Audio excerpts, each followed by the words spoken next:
Hello students, तो कैसे हैं आप लोग। स्वागत है आप सभी का एक बार फिर से मेरे यूट्यूब चैनल पर। और आज हम लोग चैप्टर नंबर 4 स्टार्ट करेंगे क्लास 12 का। और जो हमारा चैप्टर है परावैद्युत एवं संधारित्र। परावैद्युत पदार्थ क्या होते हैं, संधारित्र क्या होते हैं, जिनको हम इंग्लिश में कहते हैं डाइलेक्ट्रिक्स एंड कैपेसिटर्स। तो क्या है, इस चैप्टर को हम स्टार्ट करेंगे। तो सबसे पहले हम स्टार्ट करते हैं अपने चैप्टर को। तो चैप्टर का नाम डाल लीजिए सबसे पहले आप लोग, परावैद्युत एवं संधारित्र। परावैद्युत एवं संधारित्र, ये हमारा आज का चैप्टर जो हमको स्टडी करना है।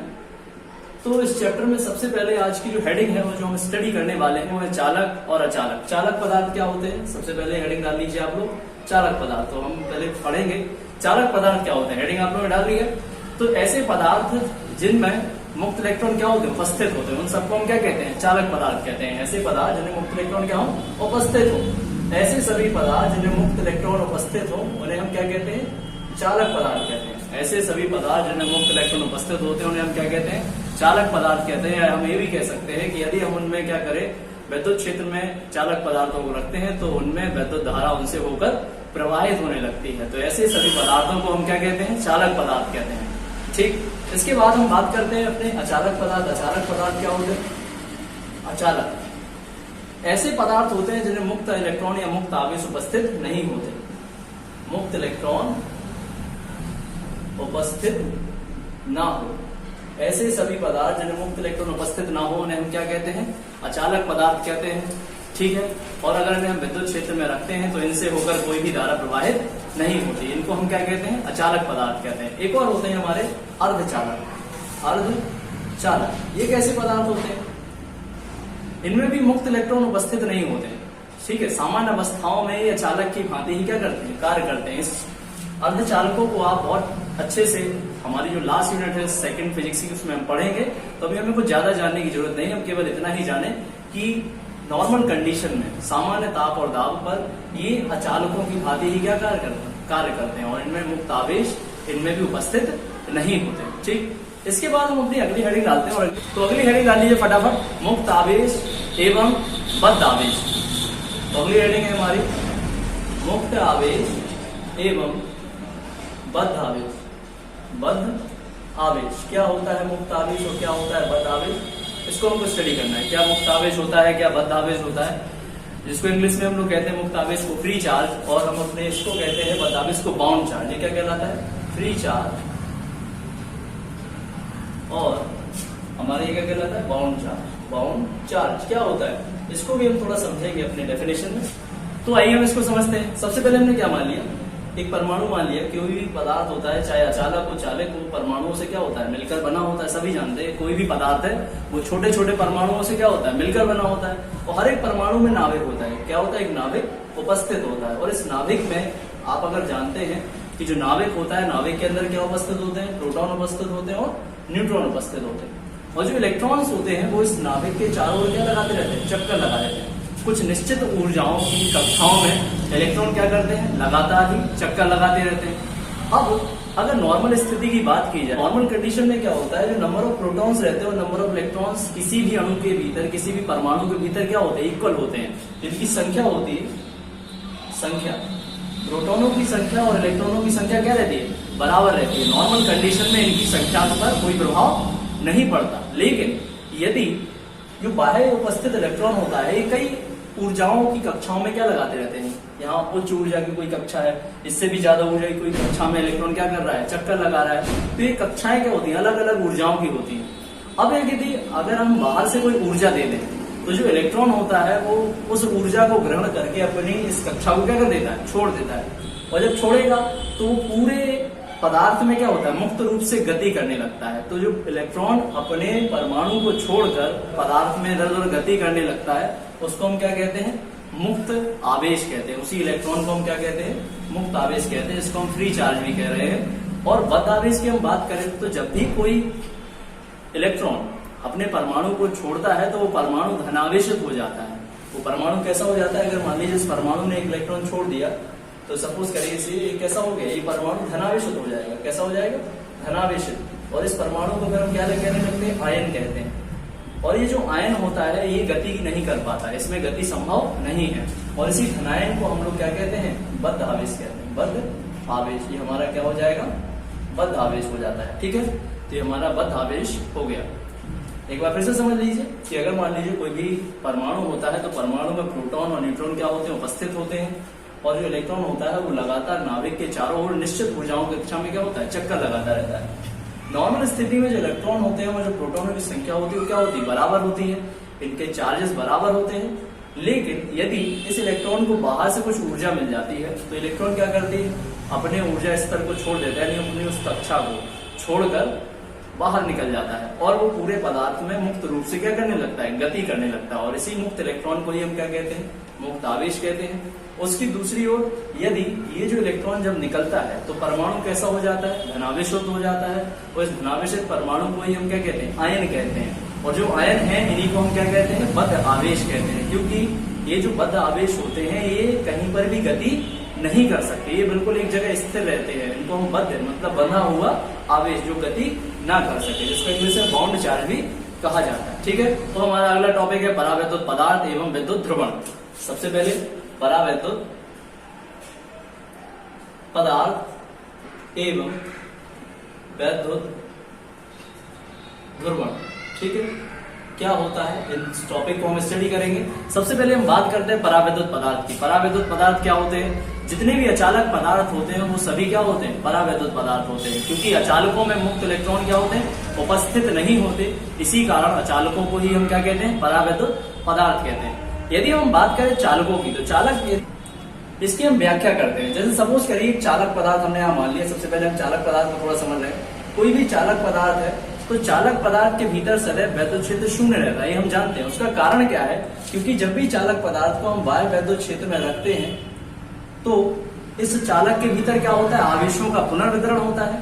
क्योंकि यदि चालक पदार्थ को हम वैद्युत क्षेत्र में रख दें तो उसे मुक्त आवेश पहले से ही उत्पन्न होते हैं, और मुक्त आवेशों के कारण कुछ प्रेरित आवेश भी क्या होता है, उत्पन्न हो जाता है। और इस प्रेरित आवेश और मुक्त आवेश के कारण चालक के भीतर विपरीत दिशा में और बराबर वैद्युत क्षेत्र क्या होता है, उत्पन्न होता है।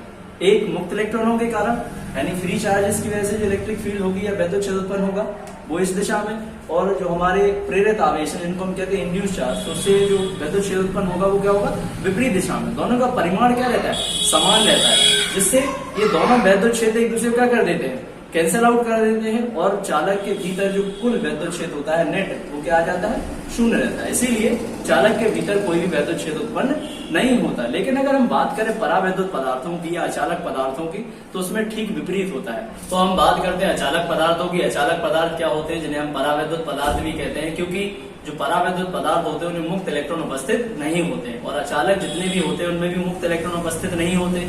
इसीलिए हम अचालक पदार्थों को ही क्या कहते हैं, परावैद्युत पदार्थ कहते हैं। अब एक बात आती है कि परावैद्युत पदार्थ को यदि हम बाह्य वैद्युत क्षेत्र में रखेंगे तो क्या हो जाएगा। यदि मान लीजिए आपने किसी अचालक को बाह्य वैद्युत क्षेत्र में रख दिया, अगर हम किसी अचालक को बाह्य वैद्युत क्षेत्र में रख देते हैं तो क्या होता है, अचालक के पृष्ठ पर क्या होते हैं, प्रेरित आवेश उत्पन्न हो जाता है। तो जो प्रेरित आवेश के कारण वैद्युत क्षेत्र उत्पन्न हुआ है वो क्या करता है, बाह्य वैद्युत क्षेत्र का विरोध करने लगता है, जिससे क्या होता है, इस अचालक पदार्थ के भीतर, इस परावैद्युत पदार्थ के भीतर वैद्युत क्षेत्र, बाह्य वैद्युत क्षेत्र क्या हो जाता है, कम हो जाता है। अब इसको हम परमाणु मॉडल के आधार पर कैसे समझ सकते हैं। सपोज करिए यदि कोई अचालक पदार्थ, ठीक है, यहाँ पर कोई अचालक पदार्थ रखा हुआ है और अचालक पदार्थ में अगर बाह्य वैद्युत क्षेत्र क्या हो, शून्य हो, कोई भी बाह्य वैद्युत क्षेत्र उपस्थित ना हो, तो अचालक पदार्थ में धनावेश और ऋणावेश का जो केंद्र होता है वो क्या होता है, एक ही होता है। ये कोई भी परमाणु है उसके नाभिक है, ठीक है, तो जो धनावेश होगा यानी धनावेशित कण और ऋणावेशित कणों का केंद्र क्या होता है, एक ही होता है। यदि कोई अचालक पदार्थ ऐसी किसी जगह पर रखा है जहां वैद्युत क्षेत्र की तीव्रता का मान क्या हो, शून्य हो, तो उस स्थिति में जो धनावेशित कण होते हैं और ऋणावेशित कण होते हैं उनका जो केंद्र होता है वो क्या होता है, एक ही बिंदु पर होता है। यानी धनावेशित कणों का केंद्र और ऋणावेशित कणों का केंद्र एक ही बिंदु पर उपस्थित होता है। लेकिन जब किसी अचालक पदार्थ को हम वैद्युत क्षेत्र की उपस्थिति में रख देते हैं, यहाँ पर मान लीजिए कोई वैद्युत क्षेत्र उपस्थित है और हमने यहाँ एक अचालक पदार्थ को रख दिया, तो धन आवेश कण और ऋणावेशित कण एक दूसरे के सापेक्ष थोड़े से क्या हो जाते हैं, विस्थापित हो जाते हैं। क्यों, बाह्य वैद्युत क्षेत्र की उपस्थिति में जो धनावेशित कण होते हैं और ऋणावेशित कण होते हैं वो थोड़े से एक दूसरे के सापेक्ष क्या हो जाते हैं, विस्थापित हो जाते हैं। और ऐसे पदार्थों को हम क्या कहते हैं, परावैद्युत पदार्थ कहते हैं। ऐसे पदार्थ जो बाह्य वैद्युत क्षेत्र की उपस्थिति में उनके भीतर उपस्थित धनावेशित कण और ऋणावेशित कण एक दूसरे के सापेक्ष विस्थापित हो जाते हैं या वैद्युत क्षेत्र की दिशा में थोड़े से धनावेशित कण वैद्युत क्षेत्र की दिशा में और ऋणावेशित कण वैद्युत क्षेत्र की विपरीत दिशा में विस्थापित हो जाते हैं, ऐसे पदार्थों को हम क्या कहते हैं? परावैद्युत पदार्थ कहते हैं। अब हम बात करते हैं ध्रुवण की। ध्रुवण क्या है? वैद्युत ध्रुवण। ठीक है, तो डेफिनेशन है वैद्युत ध्रुवण की कि बाह्य वैद्युत क्षेत्र की उपस्थिति में जो आपके धनावेशित कण होते हैं और जो ऋणावेशित कण होते हैं उनका सापेक्षिक विस्थापन यानी एक दूसरे के सापेक्ष उनका विस्थापित हो जाना ही क्या कहलाता है? वैद्युत ध्रुवण की घटना कहलाती है। जितने भी परावैद्युत पदार्थ होते हैं बाह्य वैद्युत क्षेत्र की उपस्थिति में उनके धनावेशित कण और ऋणावेशित कणों का केंद्र बिंदु एक नहीं रह जाता, वो एक दूसरे के सापेक्ष क्या होते हैं? विस्थापित हो जाते हैं। उनकी इसी विस्थापन की घटना को हम क्या कहते हैं? वैद्युत ध्रुवण कहते हैं। ठीक है, तो हमारा अगला टॉपिक है परावैद्युत के प्रकार। परावैद्युत दो प्रकार के होते हैं, ध्रुवीय परावैद्युत और अध्रुवीय परावैद्युत। तो सबसे पहले हम बात करते हैं ध्रुवीय परावैद्युत। ध्रुवीय परावैद्युत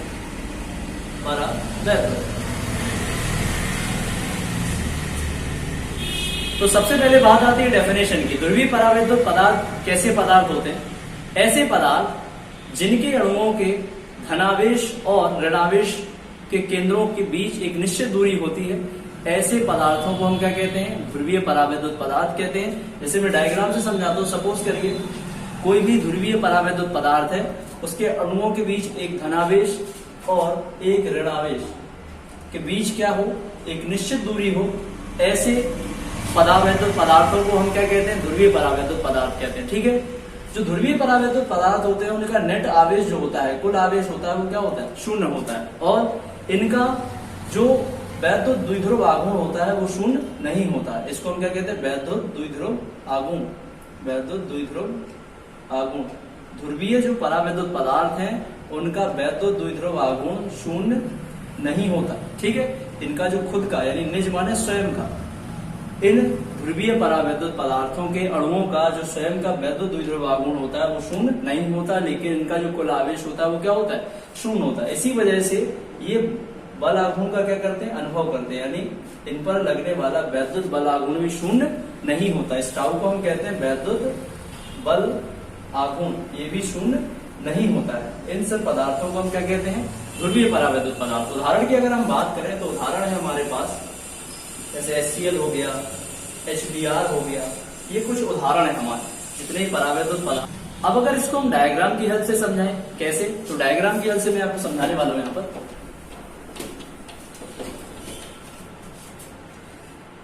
तो हम डायग्राम की वजह से समझते हैं। सपोज करिए ये कोई ध्रुवीय परावैद्युत पदार्थ है, ठीक है, ये धन ऋणावेश उसमें उपस्थित अणु है जिनमें धनावेश और ऋणावेश उपस्थित है। ठीक है, तो सपोज कर लीजिए कोई ध्रुवीय परावैद्युत पदार्थ है। जब बाह्य वैद्युत क्षेत्र क्या हो? शून्य हो। तो बाह्य वैद्युत क्षेत्र जब शून्य होता है तो इनके भीतर जो धनावेश और ऋणावेश होते हैं वो संरेखित नहीं होते। लेकिन यदि हम ऐसे ध्रुवीय परावैद्युत पदार्थों को बाह्य वैद्युत क्षेत्र में क्या है? रख दें, तो बाह्य वैद्युत क्षेत्र में रख देने पर ये धनावेशित कण और ऋणावेशित कण परस्पर वैद्युत क्षेत्र की दिशा में क्या होने लगते हैं? संरेखित होने लगते हैं। तो कुछ इस प्रकार से इनका क्या होता है? संरेखण हो जाता है इस तरीके से, यानी वैद्युत क्षेत्र की दिशा में ये क्या हो जाते हैं? सीधे होने लगते हैं। और इस प्रकार के पदार्थों को हम क्या कहते हैं? ध्रुवीय परावैद्युत पदार्थ कहते हैं। ठीक है, यहाँ पर उदाहरण दिए गए हैं जो हमारा HCl है और HBr, ये क्या है? हमारा ध्रुवीय परावैद्युत पदार्थ है। ठीक है, तो अगला प्रकार है अध्रुवीय परावैद्युत। अध्रुवीय परावैद्युत। अध्रुवीय परावैद्युत क्या होते हैं उनके बारे में बात करते हैं।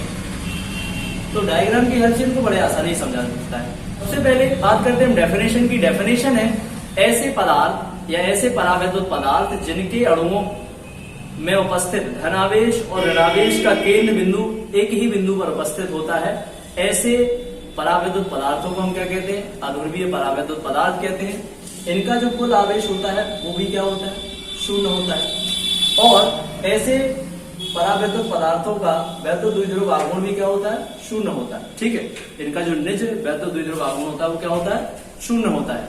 अब तो हम इसको डायग्राम की हेल्प से समझते हैं। डायग्राम अगर हम बनाएं तो जो आपके अध्रुवीय परावैद्युत पदार्थ होते हैं उनमें किसी भी और ध्रुवीय परावैद्युत पदार्थ उपस्थित जो अणु होते हैं, तो उस अणु में उपस्थित धनावेश और ऋणावेश का जो केंद्र बिंदु होता है वो दोनों क्या होते हैं, एक ही बिंदु पर क्या होते हैं, उपस्थित होते हैं। ठीक है, ऐसे पदार्थों को हम क्या कहते हैं, अध्रुवीय परावैद्युत पदार्थ कहते हैं। यदि इनको बाह्य वैद्युत क्षेत्र में रखा जाए, यदि मान लीजिए जब वैद्युत क्षेत्र शून्य, वैद्युत क्षेत्र शून्य होता है, ई का मान 0, तो अध्रुवीय परावैद्युत पदार्थ के भीतर जो भी हमारे अणु होंगे, उन अणु में उपस्थित धनावेश और ऋणावेशित कणों का केंद्र बिंदु क्या होगा, एक ही बिंदु पर उपस्थित होता है। लेकिन यदि हम बाह्य वैद्युत क्षेत्र उपस्थित कर दें, ठीक है, बाह्य वैद्युत क्षेत्र उपस्थित कर देने पर इनका क्या हो जाता है, ध्रुवण हो जाता है। तो कुछ जो धनावेश और ऋणावेश होते हैं वो एक दूसरे के सापेक्ष कुछ इस तरीके से क्या हो जाते हैं, विस्थापित हो जाते हैं। ठीक है, बाह्य वैद्युत क्षेत्र अगर हम आरोपित कर दें तो बाह्य वैद्युत क्षेत्र की दिशा में धनावेश और बाह्य वैद्युत क्षेत्र की विपरीत दिशा में ऋण आवेश क्या होता है, इस प्रकार इस पर एक वैद्युत द्विध्रुव आघूर्ण कार्य करने लगता है, जिसकी वजह से ये वैद्युत क्षेत्र की दिशा में क्या हो जाते हैं, ध्रुवित हो जाते हैं। ठीक है, तो चाहे आप बात करें अध्रुवीय परावैद्युत पदार्थों की, चाहे आप बात करें ध्रुवीय परावैद्युत पदार्थों की, बाह्य वैद्युत क्षेत्र की उपस्थिति में दोनों ही क्या होते हैं, ध्रुवित हो जाते हैं। ठीक है, तो हम बात करेंगे अपने अगले टॉपिक पर। और अगली हेडिंग डाल दीजिए वैद्युत ध्रुवण की परिभाषा, वैद्युत ध्रुवण की परिभाषा। अब हम इसको समझेंगे अच्छे से।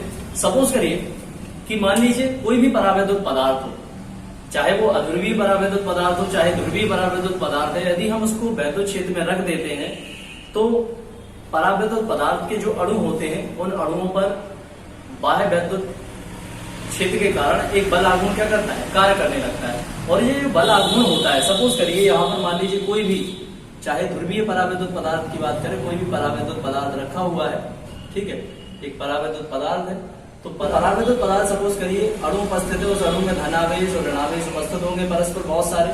अगर इसको बाह्य वैद्युत क्षेत्र की उपस्थिति में हम रख दें, सपोज करिए यहाँ पर एक बाह्य वैद्युत क्षेत्र कार्य कर रहा है ई, और बाह्य वैद्युत क्षेत्र जब उपस्थित होता है तो बाह्य वैद्युत क्षेत्र के कारण जितने भी हमारे परावैद्युत पदार्थ के अणु होते हैं वह एक वैद्युत बल आघूर्ण का क्या करते हैं, अनुभव करते हैं, उस पर एक वैद्युत बल आघूर्ण क्या करता है, कार्य करता है, चाहे वो ध्रुवीय हो चाहे अध्रुवीय परावैद्युत पदार्थ हो। यदि उसको आप बाह्य वैद्युत क्षेत्र की उपस्थिति में रख दें तो बाह्य वैद्युत क्षेत्र के कारण उनके प्रत्येक अणु पर क्या करता है, वैद्युत बल आघूर्ण कार्य करता है। और ये वैद्युत जो बल आघूर्ण होता है ये प्रत्येक अणु को क्या करता है, वैद्युत क्षेत्र की दिशा में क्या करता है, वैद्युत क्षेत्र की दिशा के समांतर लाने का करता है, प्रयास करता है, या वैद्युत क्षेत्र की दिशा में संरेखित करता है। जैसे जैसे आप बाह्य वैद्युत क्षेत्र की तीव्रता को बढ़ाते जाएंगे, सपोज करिए बाह्य वैद्युत क्षेत्र की तीव्रता कितनी है, ई, तो इन अणुओं का जो वैद्युत द्विध्रुव आघूर्ण होता है वो भी क्या होता है, बढ़ता है। मान लीजिए इन अणुओं का वैद्युत द्विध्रुव आघूर्ण कितना है, वैद्युत द्विध्रुव आघूर्ण मान लिया हम लोगों ने पी है, ठीक, वैद्युत द्विध्रुव आघूर्ण कितना है, पी। तो जैसे जैसे आप वैद्युत क्षेत्र की तीव्रता बढ़ाएंगे वैसे वैसे वैद्युत द्विध्रुव आघूर्ण भी क्या होता है, बढ़ता है। तो जैसे जैसे आप वैद्युत क्षेत्र की तीव्रता बढ़ाते हैं तो वैसे वैसे वैद्युत द्विध्रुव आघूर्ण भी क्या होता है, बढ़ने लगता है। मतलब जो वैद्युत द्विध्रुव आघूर्ण होता है किसी अणु का, वो बाह्य वैद्युत क्षेत्र की तीव्रता क्या होता है, समानुपाती होता है। अगर यहाँ पर आप समानुपाती चिन्ह हटाएं तो एक कांस्टेंट आ जाता है जिसको हम कहते हैं अल्फा, एप्सिलॉन नॉट ई। यहाँ पर क्या है, माध्यम की वैद्युतशीलता, माध्यम की वैद्युतशीलता हम जानते हैं, माध्यम की वैद्युतशीलता, ठीक है। और अल्फा क्या है, अल्फा यहाँ पर एक नियतांक है, इसको हम कहते हैं आणविक ध्रुवणता, आणविक ध्रुवणता, ध्रुवणता, ठीक है। तो ये यहां से अगर हम मान लीजिए अल्फा का मान निकालना चाहें, अल्फा बराबर कितना आ जाएगा, अल्फा बराबर आ जाएगा पी अपॉन एप्सिलॉन नॉट ई। तो अगर हम मात्रक की बात करें, अल्फा का मात्रक कितना आ जाएगा आपको पता है। अगर हमें इसका मात्रक निकालना है तो हम इसको हटा देते हैं,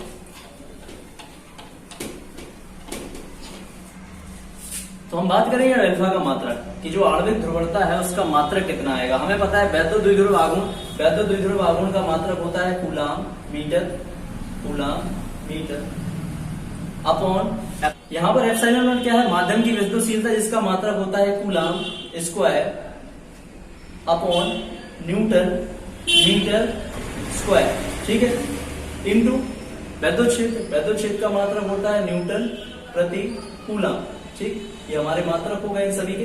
अगर हम इन सबको सॉल्व कर दें तो यहाँ पर देखें न्यूटन से न्यूटन क्या हो जाएगा, कैंसिल, यहाँ पर कूलाम स्क्वायर था, कूलाम से ये कूलाम यहाँ पर कैंसिल, और एक कूलाम से कूलाम यहाँ पर कैंसिल, ये मीटर स्क्वायर ऊपर चला जाएगा, क्या बचेगा मीटर क्यूब। ठीक, अगर हम देखें कि जो आपकी आवधिक ध्रुवणता है, तो R1 ध्रुवणता का जो मात्रक आया वो किसके बराबर है, आयतन के मात्रक के बराबर। ठीक, इसकी विमा क्या हो जाएगी, L क्यूब। ठीक है, तो हमारी अगली डेफिनेशन है ध्रुवण के लिए व्यंजक। हम स्टार्ट करते हैं इस डेरिवेशन को। ध्रुवण के लिए व्यंजक, ठीक है, ध्रुवण के लिए हम व्यंजक ज्ञात करेंगे। तो सबसे पहले हम बात करते हैं परिभाषा की। एकांक आयतन में उत्पन्न प्रेरित वैद्युत द्विध्रुव आघूर्ण को ही हम क्या कहते हैं, ध्रुवण कहते हैं या वैद्युत ध्रुवण कहते हैं। ठीक है, सपोज करिए, इसका हम डेरिवेशन फाइंड आउट करते हैं। सपोज करिए एक ब्लॉक हो गया, ठीक है, जिसकी लंबाई कितनी है, इसकी लंबाई हम लोगों ने मान ली L, और इसका अनुप्रस्थ काट का क्षेत्रफल हमने कितना मान लिया, A। ठीक, एक ब्लॉक है, ठीक है, आयताकार, इसकी लंबाई कितनी है, L है, और इसका अनुप्रस्थ काट का क्षेत्रफल कितना है, A है। यदि हम इसको बाह्य वैद्युत क्षेत्र की उपस्थिति में रख दें, सपोज करिए यहाँ पर जो बाह्य वैद्युत क्षेत्र कार्य कर रहा है वो कितना है, E है। ठीक, तो बाह्य वैद्युत क्षेत्र की उपस्थिति में परावैद्युत ब्लॉक के पृष्ठ पर क्या होता है, प्रेरित आवेश उत्पन्न हो जाता है, और उस प्रेरित आवेश का जो घनत्व होता है वो हमने कितना मान लिया, sigma P negative plus sigma P positive. यानी जो पृष्ठ होते हैं, इन पृष्ठों पर एक प्रेरित आवेश उत्पन्न हो जाता है बाह्य वैद्युत क्षेत्र के कारण, जिनका आवेश घनत्व कितना है, माइनस सिग्मा P और प्लस सिग्मा P। तो कुल प्रेरित आवेश मान लिया, कुल प्रेरित आवेश कितना हो जाएगा, कुल प्रेरित आवेश हो जाएगा आवेश घनत्व गुणे क्षेत्रफल। तो आवेश घनत्व कितना है, एक पृष्ठ का आवेश घनत्व सिग्मा P और क्षेत्रफल कितना दिया गया, A। ये हमारा क्या आ गया, कुल प्रेरित आवेश। ऐसे ही हम क्या निकाल लेंगे, कुल प्रेरित वैद्युत द्विध्रुव आघूर्ण। तो कुल प्रेरित वैद्युत द्विध्रुव आघूर्ण कितना हो जाएगा, तो कुल प्रेरित वैद्युत द्विध्रुव आघूर्ण हो जाएगा P बराबर कुल वैद्युत आवेश, कुल आवेश गुणे लंबाई। ठीक, तो कुल आवेश कितना है, sigma P into A into लंबाई कितनी है, L। ठीक, इसको हम आगे सॉल्व करते हैं। हम जानते हैं परावैद्युत ब्लॉक का आयतन कितना होता है, परावैद्युत ब्लॉक का आयतन कितना है, परावैद्युत ब्लॉक का आयतन है A इंटू L, क्षेत्रफल गुणे लंबाई। तो वैद्युत ध्रुवण P बराबर कितना हो जाएगा, एकांक आयतन में उत्पन्न, एकांक आयतन में उत्पन्न प्रेरित वैद्युत द्विध्रुव आघूर्ण, प्रेरित वैद्युत द्विध्रुव आघूर्ण, द्विध्रुव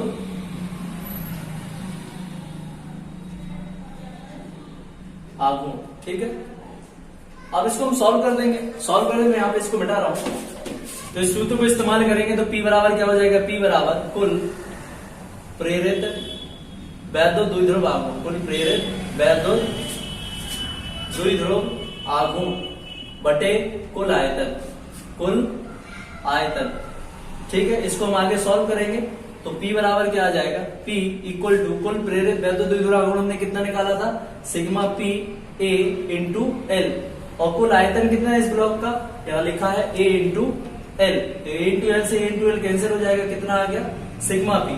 अगर तो इस व्यंजक को हमने ज्ञात किया, वैद्युत ध्रुवण P बराबर कितना आ गया, सिग्मा P। कहने का मतलब है किसी भी परावैद्युत ब्लॉक को अगर हम बाह्य वैद्युत क्षेत्र में रख देते हैं तो उसका जो वैद्युत ध्रुवण होता है वह प्रेरित आवेश के पृष्ठ घनत्व के क्या होता है, बराबर होता है। किसी भी परावैद्युत ब्लॉक को बाह्य वैद्युत क्षेत्र में रखने पर उसमें जो वैद्युत ध्रुवण उत्पन्न होगा या उसका जो वैद्युत ध्रुवण होगा वो उसमें उत्पन्न प्रेरित आवेश के पृष्ठ घनत्व के क्या होता है, बराबर होता है। ठीक है, यहाँ पर P बराबर कितना हो जाएगा, सिग्मा P। ये आ गया हमारा किसी भी परावैद्युत ब्लॉक का वैद्युत क्षेत्र की उपस्थिति में वैद्युत ध्रुवण। ठीक है, तो